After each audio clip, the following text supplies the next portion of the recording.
যুবসাথী প্রকল্প। আপনারা ইতিমধ্যেই সকলে হয়তো শুনেছেন যে আমাদের পশ্চিমবঙ্গের মুখ্যমন্ত্রী একটা বেকার যুবকদের জন্য একটা নতুন প্রকল্প চালু করেছেন, সেটি হলো যুবসাথী প্রকল্প।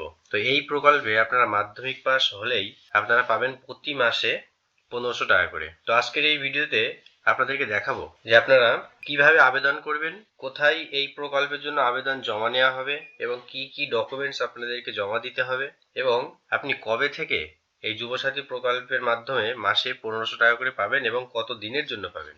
তো চলুন দেখে নিই। মাননীয় মুখ্যমন্ত্রী মমতা বন্দ্যোপাধ্যায় রাজ্যের প্রত্যেক বেকার যুবকদের আর্থিকভাবে সাহায্য করার জন্য যুবসাথী প্রকল্পের ঘোষণা করেন।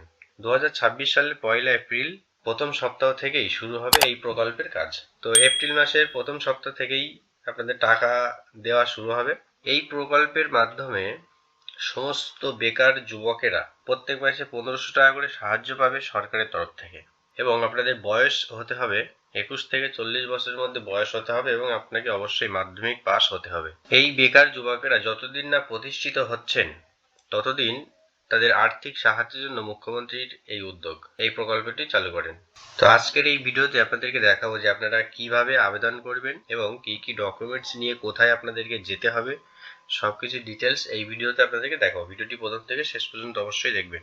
যুবসাথী প্রকল্পে আবেদন পদ্ধতি।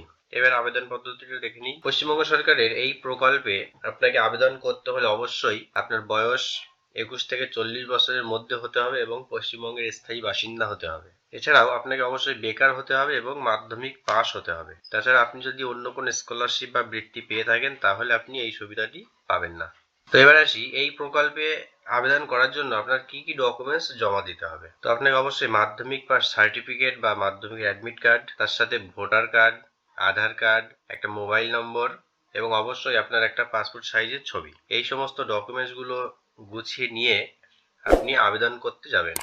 এবার কোথায় আবেদন করবেন সেটি এবার দেখাই চলুন। এই প্রকল্পের আবেদনের জন্য সরকার একটি বিশেষ উদ্যোগ নিয়েছে, সেটি হলো যুবসাথী ক্যাম্প। সেই ক্যাম্পে গিয়ে আপনাদেরকে প্রত্যেকের একটা করে ফর্ম ফিল আপ করে তার সঙ্গে ডকুমেন্টস গুলো জমা করতে হবে। ক্যাম্পটি কোথায় বসবে? রাজ্যের মুখ্যমন্ত্রী প্রেস কনফারেন্স করে জানিয়েছেন যে পশ্চিমবঙ্গের প্রত্যেক বিধানসভা কেন্দ্রে এই ক্যাম্প বসবে। সেই ক্যাম্পে গিয়ে ফর্ম তুলে সমস্ত কাগজপত্র সেই ফর্মের সাথে জমা করতে হবে। পশ্চিমবঙ্গে মোট 294টি বিধানসভা কেন্দ্র রয়েছে।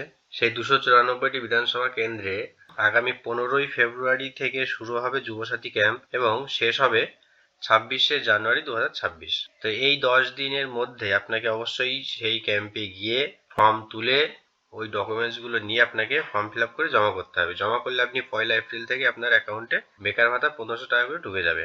তো বন্ধুরা, এই ছিল আজকে ভিডিওটি ভালো লাগলে অবশ্যই লাইক এবং শেয়ার করবেন এবং এই ধরনের ভিডিও পেতে আমার চ্যানেলটিকে সাবস্ক্রাইব করবেন।